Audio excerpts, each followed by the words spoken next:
Hi friends, I welcome you all at Crack Grade B in the video lecture series of economic and social issues for descriptive part. Today we are going to cover urbanization and we will discuss some problem related to urbanization in India. We will discuss the topic in question and answer type of format. So what is our first question for today? What do you understand by urbanization and what are the key challenges and opportunities to urbanization?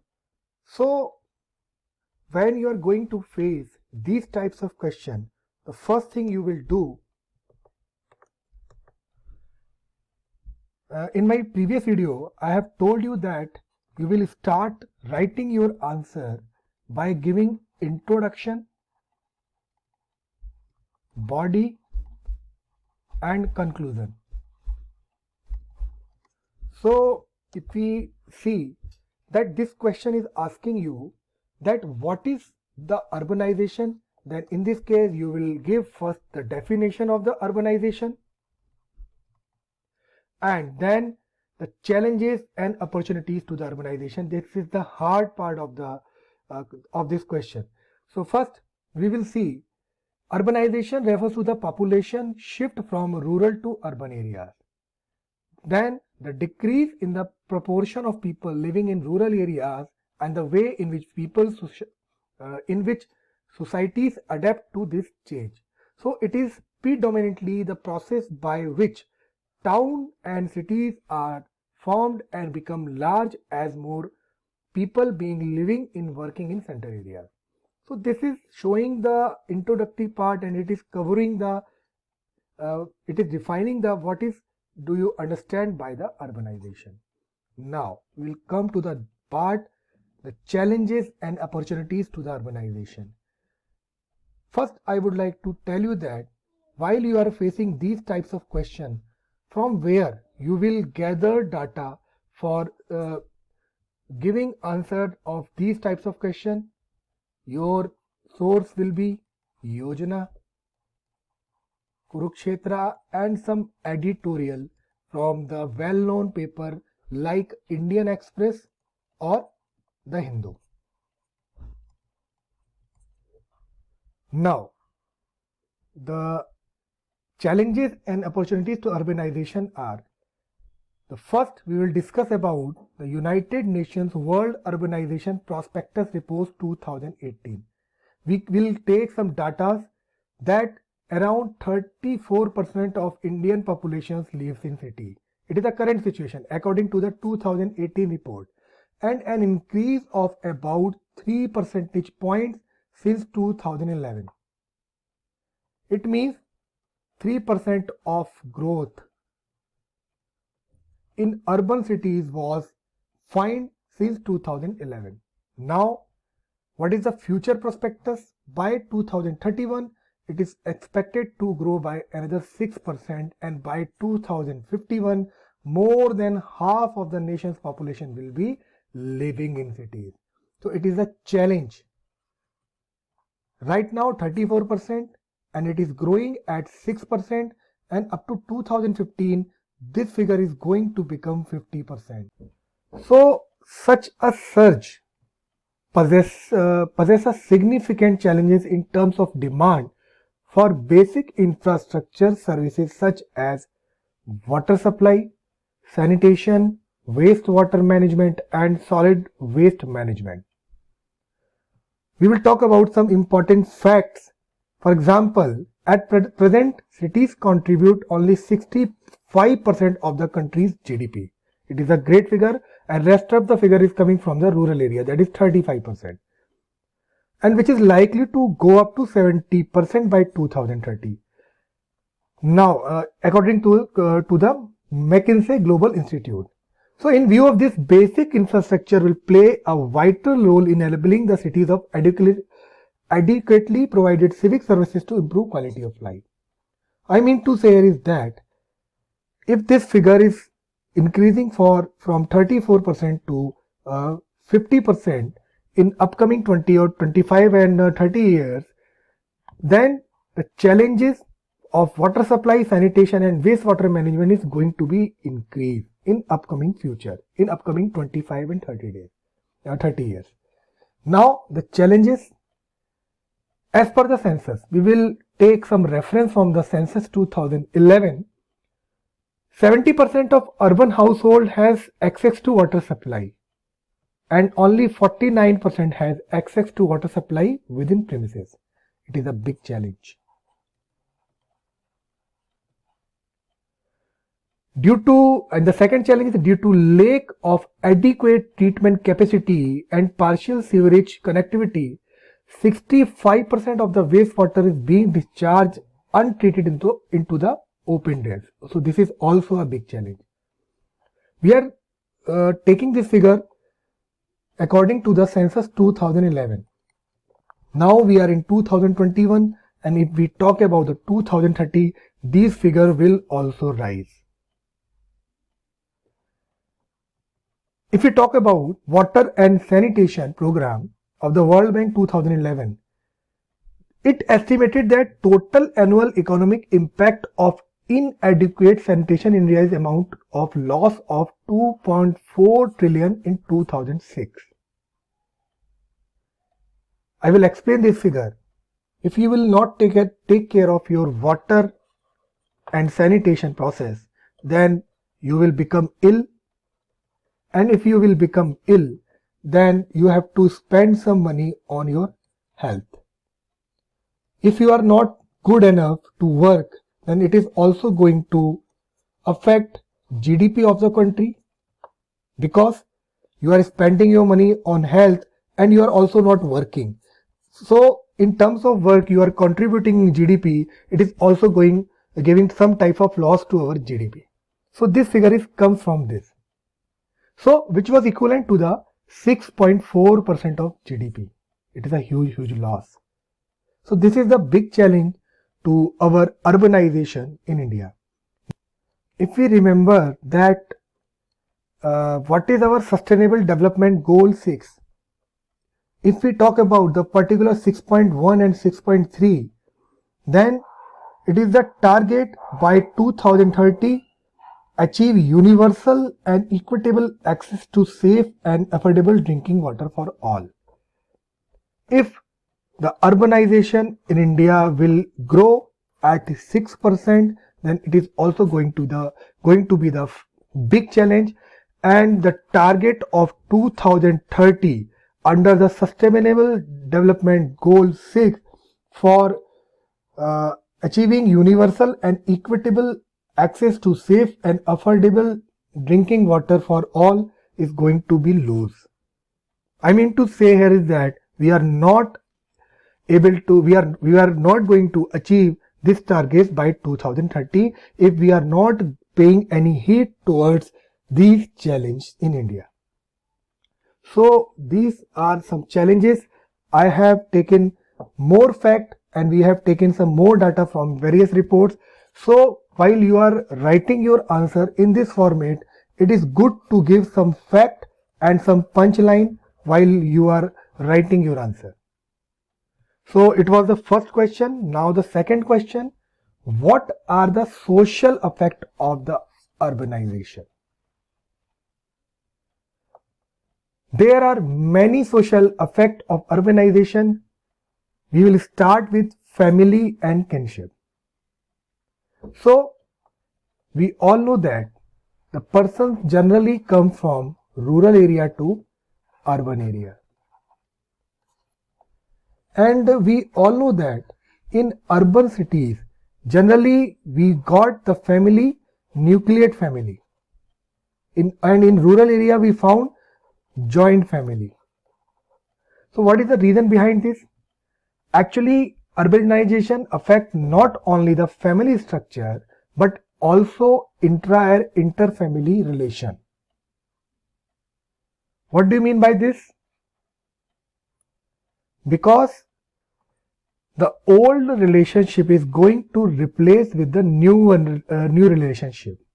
And as per the study by Eileen Rose in 1962, in a Bangalore city, most of the families are nuclear family, and these nuclear family are replacing the small and joint family. Why? This is the structure of urban areas, and in rural area we will see that the most of the families are joint family. So this is the most important social effect of urbanization, that the families from joint relationship and joint families are converting into the nuclear family. The second one is the urbanization and the caste. It is generally held that in rural phenomena where class is urban, and with the urbanization caste transform into a class. For example, if a person is coming from rural area to the urban area, and in rural area he belongs to a particular caste, but in urban area if he join any company, any organization, if he join any working organization, then this particular person will be known as a clerk, a manager, a worker, a government employee. So this caste is converted to a class when a person comes from a rural area to a urban area. So this is a big social effect. The last one is urbanization and the status of the woman. As we all know that women constitute an important section of the rural urban migrants. And what is the main reason behind that is the marriage. They migrate at the time of the marriage and also when they are potential worker in the place of destination. So what type of changes is taken by the women when they are migrating from a rural area to a urban area? It is the education and liberalization. The women who are in urban area, in cities, are more educated and liberal as compared to the rural area. But this education and liberal is higher than that of rural women. But in labor market, if we talk about the labor market, women continue to be in a disadvantageous situations because they are getting less amount for the equal work which their male counterpart is getting. They have lack of access of health and education. They are more liberal and educated as compared to rural, but they are still far behind our target. So these all are the social effect of the urbanization. Now the last question, what are institutional arrangements available in India for tackling problem of urbanization, and what are the challenges faced by these institutions? In this particular type of questions, first you will define the various institutional arrangement for urbanization in India. Then you will define what are the challenges faced by the institutional arrangement in India. So what are the institutional arrangements for urbanization in India? These are municipal governance, urban service delivery, mainly comprises of state municipal laws, role of state finance commission, central finance commission, and urban local bodies and para-statals. So municipalities,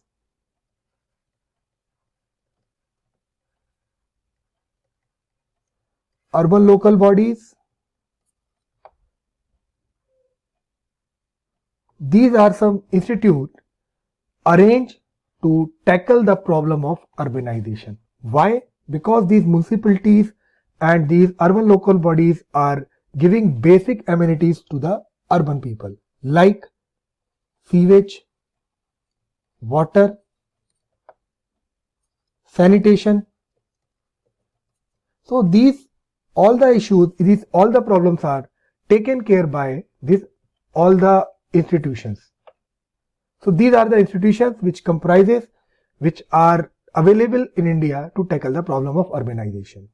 Now, what are the challenges faced by these institutions? First, the urban governance. What is urban governance? We all have heard about the 74th and 73rd constitutional amendment. And according to this 74th amendment, urban local bodies were defined and they have given some more power. But in 2021 and in last 28 years, what the problem is faced by these urban local bodies? First, the urban local bodies is comprises of municipal corporation, municipalities, Nagar Panchayat. So first, before defining the problem they have faced, you have to know that how the financing and how is the working of these urban local bodies is done in our cities. So state government are managing these urban development.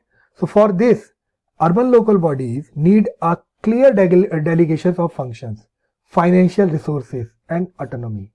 At present, urban governments need improvement of urban development which can be done by enhancing technology, administrative and managerial capacity of the urban local bodies.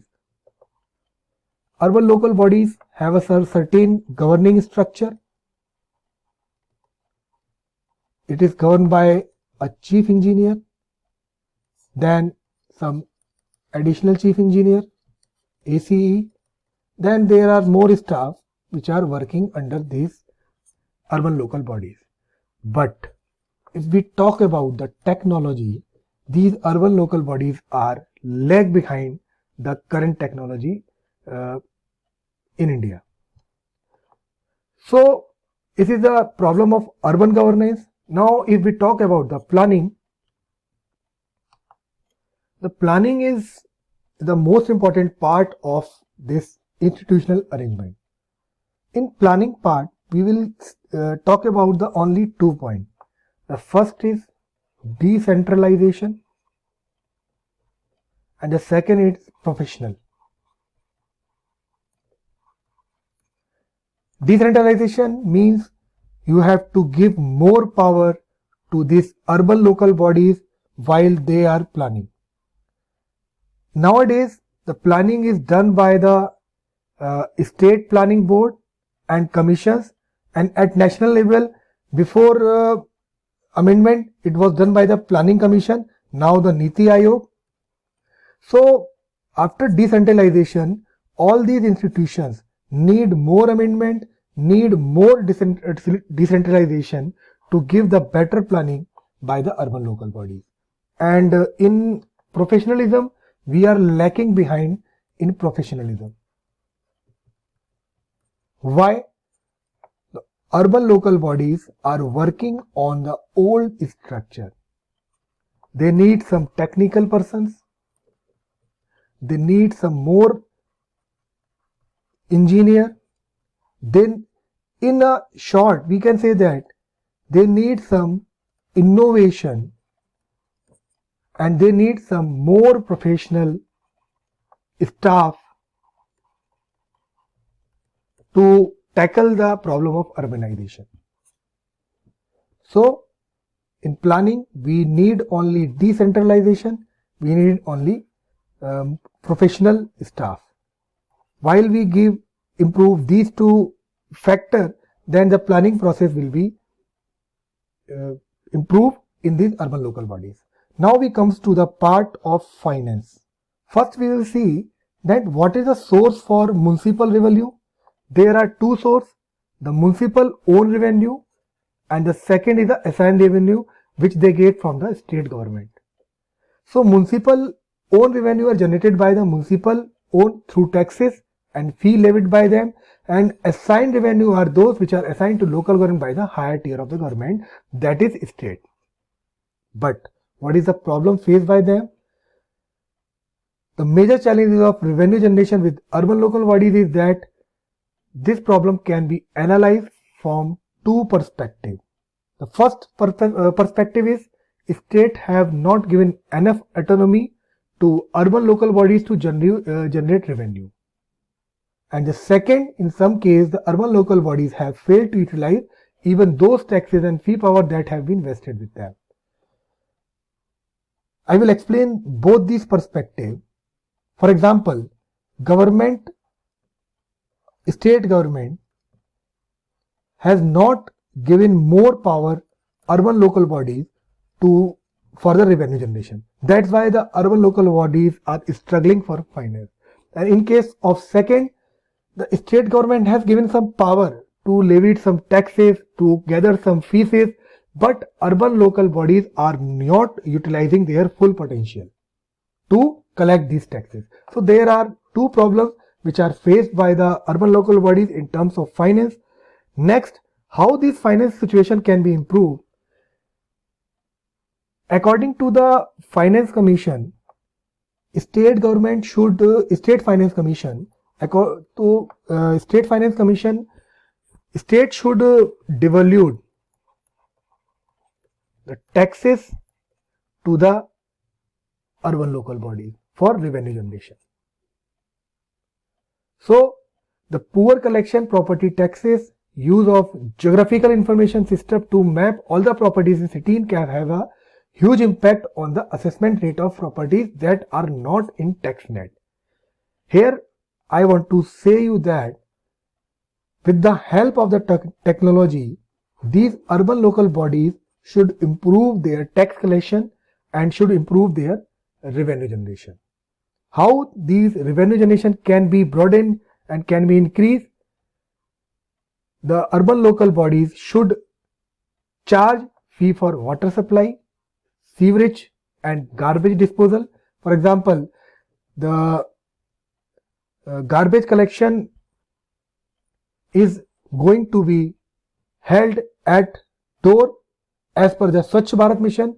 So the government is not taking charge for this garbage collection, but in future government should take some charge for this garbage collection, and this revenue will going to help urban local bodies for improving their situation. Now, the more we can add in this, once the urban local bodies will improve its situation, then they are able to get some loan from bank, and further we all have heard about this municipal bond, and if this plan of municipal bond will successful, then it is also going to give some push to the revenue generation to the urban local bodies. Now comes to the part of the regulator. As we all know that infrastructure and real estate is also growing. Then in case of urban local bodies, if the regulator will improve their situation and it will arrest and check the corrupt practices in urban local bodies, then it is also going to help in improving the situation of the urban local body. So these are some important points which can be helpful for improving the situation of the institution which are used in India for urbanization. So it was all from my side for today. We will come with more question descriptive type in my next video.